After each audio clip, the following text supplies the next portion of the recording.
Hi everyone, welcome back to my channel. My self Priyanshi Sharma. In case अगर आप मुझे नहीं जानते हैं, सो आपने टॉपिक पढ़ लिया है। So let's just jump into this video and this video is going to be very informative for you all. So CRE ने नोटिफिकेशन रिलीज आउट कर दिया है for their exam and exam is going to be conducted in with in 1 month, I would say, क्योंकि बहुत कम time है। अगर आप बहुत कम टाइम लेके चलोगे then you will be more attentive toward your time table और एग्जाम पैटर्न, ये सब चीज़ों को लेके। सो आपने बहुत सारी वीडियोस देख ली होंगी अभी, इट्स बिन 2 days की एग्जाम पैटर्न क्या है, कितने क्वेश्चंस क्या क्या है। सो हम चलते हैं पॉइंट्स टू पॉइंट कि क्या क्या अभी आपको करना चाहिए, बिकॉज बहुत कम टाइम है जो कि अभी बचा हुआ है। सो पहली चीज है, आप क्या करो कि आपने सिस्टम वाइज जो भी पढ़ा है, सब्जेक्ट वाइज कुछ भी जो पढ़ा है, आपने अपने नोट्स बनाए होंगे, कोचिंग के नोट्स होंगे या फिर जो भी आपने सेल्फ स्टडी किया है, ठीक है, उसके नोट्स होंगे। सो उन नोट्स को बैक ऑफ द अपना नोट्स आप कुछ पॉइंट्स लिखते होंगे। Like when I used to be study, then I used to write those golden points of that particular system, of that particular subject, so that कि once in a while when I revise, sorry, तो वो मुझे points remind हो जाए easily, तो मुझे बार बार किसी और बुक्स की तरफ नहीं भागना पड़े। सो आप वो गोल्डन पॉइंट्स अपने आप के अच्छे से मगअप कर लो। सेकंड पॉइंट है कि आपने टेस्ट सीरीज कोई ज्वाइन की होगी पहले या कर रखी है अभी भी फिलहाल, तो आपने उसके लिए भी नोट्स बना रखे होंगे या फिर आपने बुक से पढ़ा है। टेस्ट जो आप क्वेश्चन आंसर्स बुक से लगाते हो, उसमें भी अपने पॉइंट्स सर्कल किए होंगे, मार्क किए होंगे। सो उनको आप फिर से पढ़ लो, क्योंकि पूरे पढ़ोगे तो डजेंट मेक सेंस, क्योंकि अभी टाइम बहुत कम है। सो उसके लिए आप पॉइंट्स जो सर्कल बना रखे वो कर लो। थर्ड तरफ चलेंगे।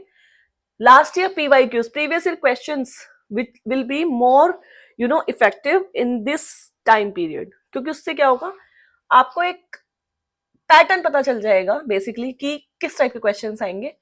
देखो, अब वो सिनेरियो नहीं है कि सेम क्वेश्चन आ गए, ठीक है, आपने पिछले साल के 2016, 17, 18, 19 के पेपर खोले और सेम क्वेश्चन आ गए। सो उससे हेल्प क्या होती है कि आपको एक पता चल जाएगा पैटर्न, ठीक है। और बाकी विद रैशनल पढ़ोगे तो again that is going to be so good for you. Fourth point चलते हैं। अगर if in case image based questions आते हैं तो आप उसको कैसे करोगे, बिकॉज टाइम नहीं है। So if image based questions कम, so again I would say then just see the PYQs. Last year questions देख लो प्लीज। कोई सीरीज अगर ऐसी आती है जिसमें पीवाईक्यूज मिल सकते हैं तो उसको आप खरीद लो, ठीक है, बिकॉज बहुत कम टाइम है। तो आप फिर से उसको देख सकते हो। Last again I am saying for image based questions. और फिफ्थ पॉइंट में मैं ये बोलना चाहूंगी कि जो जो आपने ये सब मैंने आपको बताया उसको आप अगेन रिवीजन कर लो, बिकॉज रिवीजन रिवीजन रिवीजन से ज्यादा आपको इफेक्टिव रहेगा रेदर देन आप कोई नई चीज पढ़ते हो अब इस टाइम पे, क्योंकि this time is doesn't allow you to study new things, ठीक है। तो ये इतना कंप्लीट हो गया। नेक्स्ट वीडियो में मैं बताऊंगी नेगेटिव कंट्रोल कैसे करें। हालांकि मैं भी बहुत नेगेटिव करती हूँ, तो गाइज इतना उसको मत लेना। मैं भी बहुत नेगेटिव करती हूँ, but I use to be very positive in exam. मतलब मैं बहुत पॉजिटिव क्वेश्चंस, मतलब मैं नेगेटिव कम क्या करती थी, कहने का सिंपल सीधा मतलब ये है, ठीक है। बट समहाउ पता नहीं क्या हो गया है, अभी मैं कुछ ज्यादा नेगेटिव क्वेश्चंस हो जाते हैं मेरे, लेकिन मेरे नेगेटिव बहुत कम होते थे, टच वुड। अभी पता नहीं क्या है, फॉर नो रीजन, आई तुझे खुद नहीं पता, but I will share my experience with all of you. और